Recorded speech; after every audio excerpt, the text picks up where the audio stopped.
বিরতির পর ফিরে আসা মানে চট করে কবিতায় প্রবেশ করা। তবে জানিয়ে দিই, আমাদের সঙ্গে আড্ডা দিতে চাইলে, কথা ও কবিতায় আসতে চাইলে সরাসরি যোগাযোগ করুন 9433531731 এই নম্বরে। লীনা বিশ্বাস, বিশ্বাস আর লীনা, লীনা আর বিশ্বাস, কবিতা নিয়ে এই পথ চলা এবং নিজের আইডেন্টিটি আস্তে আস্তে মজবুত হচ্ছে। অবশ্যই হয়ে গেছে, সেজন্য আজকে তুমি আমাদের এখানে। কিন্তু সেই কারণ শুধু নয়, তোমার এই যে সহজাত হয়ে থাকা এবং অক্সিজেনের মতো, শ্বাস প্রশ্বাসের মতো কবিতাকে আলাদা করে তোমায় চিনতে হয় না, সেই জায়গাটা এখন তুমি মানে চলছো এই মুহূর্তে। তো সেইখান থেকে দাঁড়িয়ে তোমার আগামীর কি পরিকল্পনা আছে? আমার সেরকম কিছু পরিকল্পনা নেই, শুধু একটাই মনে হয় যে পাহাড় থেকে পড়তে পড়তে যেন কবিতাকে নিয়ে আমি বেঁচে থাকতে পারি, এটা। আর আরেকটা অবশ্যই খুব মনে হয় যে যখন কোনো পুজো প্যান্ডেলে গান বাজে যেরকম, আমার মনে হয় কবে সেটা ওই জায়গাটাতে কবিতাও থাকবে। এখন কিন্তু বাজে, কিন্তু সেটা খুব কম। হ্যাঁ, কিন্তু আমি কিন্তু শুনেছি, আমিও শুনেছি।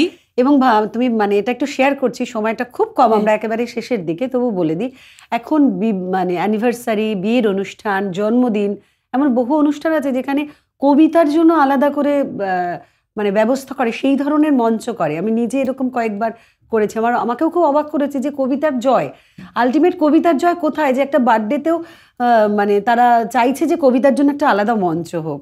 আগে কি হতো, গান, ব্যান্ড, কিন্তু এখন কিন্তু সেটা শুরু হয়েছে। তুমি একটা ভালো বললে, সেটার জন্য আমারও বলা হলো।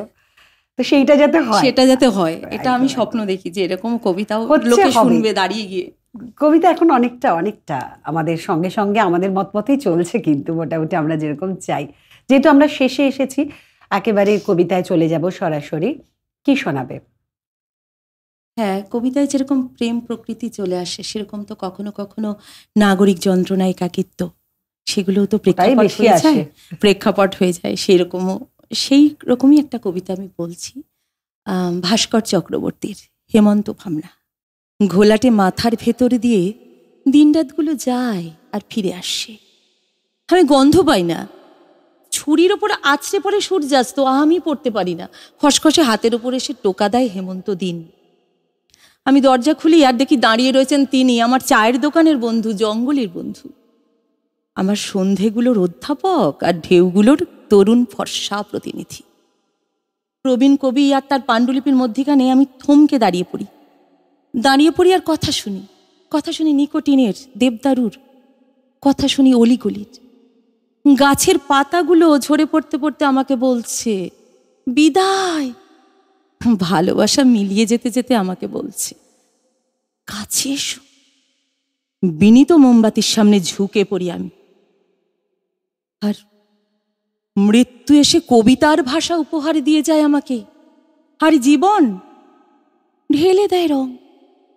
হাহাকারের পেছন দিকের আকাশে আজ জেগে উঠেছে রঙিন আলো, বুদ্ধর ছায়া পড়ছে আধ ভাঙা সিঁড়িতে। আমি রাস্তায় বেরোই আর শুনি অবসাদ আর দুশ্চিন্তার চেঁচামেচি। আমি রাস্তায় বেরোই আর দেখি নিঃসঙ্গতার ফাঁস। হালকা হাওয়ার পিঠে চেপে এসো এবার নম্র কাঠবিড়ালি, এসো এবার গান ধরো চড়ুই। পাশ ফিরে শুলে কি আশ্চর্য চিন্তাগুলো পাশ ফেরে। জ্যোৎস্নার ভেতর দিয়ে দেখা যায় আততায়ীর পা, আমার ডানা দুটো। কবে আর আমি নিজের মনে রং করব, কবে আমি নিস্তব্ধ বাদামি মেয়েটির কাছে উড়ে গিয়ে বসে থাকবো বিকেল বেলায়। এই কবিতাটা না, তোমার এই যতক্ষণ আমার সঙ্গে আড্ডা দিচ্ছ সব কিছুকে ছাপিয়ে গেল। এটা আমার মতামত, আমি জানি না দর্শকরা, আমাদের বন্ধুরা কি বলবে, কিন্তু এটা আমার, তুমি দেখো, অবশ্যই এটাই সবাই বলবে আমার মনে হয়। আমরা পরের কবিতায় যাব, একেবারে শেষে ইচ্ছে ছিল আরো অনেক জাপটে ধরে কবিতা শুনি, কিন্তু কিছু করার নেই। শেষের কবিতা মানে একদম আমরা এই কবিতা দিয়ে শেষ করব। হ্যাঁ, আসলে চারিদিকে এত ভাঙার আওয়াজ, কি সেটা পরিবেশও হতে পারে, আবার সম্পর্ক, সেই বিষয়ে বেশি বিশ্বাস না বলাই ভালো। কিন্তু সেই জন্য তখনই ওই কবির যে ওই কবিতাটা আমাকে বড্ড কানের কাছে অনুরণন হতে থাকে। সুভাষ মুখোপাধ্যায়ের ভেঙো নাকো শুধু ভাঙা নয়, ভেঙো নাকো শুধু ভাঙা নয়, চাষের জন্য যে জমিটা পেলে ভালো হয় সে তো ঠিক বালি চিকচিক ডাঙা নয়। দেখো দেখো, এই ছোট্ট সবুজ উঠোনেই হামাগুড়ি দেয়, ব্যথা পেলে কাঁদে, পড়ে গেলে ঠেলে ওঠে ফের। ছোট ছোট দুটো মুঠো দিয়ে বাঁধে স্বাদ আহ্লাদ আমাদের। হাত ছেড়ে দিলে দেয়ালটা ধরে করে হাঁটি হাঁটি পা পা। বলেও যেন তাকে দিও না কো মাটি চাপা। ভেঙো না কো শুধু ভাঙা নয়, এখনো আকাশ সূর্যের রঙে রাঙা নয়। শিয়রে দাঁড়িয়ে থাবা তুলে আছে গলিত নৌখে রাত্রে। তবু যদি দুটি একটি করে পাপড়ি খুলে যায় কাছে থেকে, পাছে কোনো মদমত্ত হাতির পায়ে সেটুকুও হয় থেতো। ক্রমাগত চোখ রাঙিয়ে রাঙিয়ে যারা হয়ে গেছে অন্ধ, তাদের নাকের কাছে ধরে দিও ফুলের একটু গন্ধ। ভেঙো না কো শুধু ভাঙা নয়, মৃত্যুটা যত বড়ই হোক না, জীবনের চেয়ে এমন কিছু সে ঢেঙা নয়।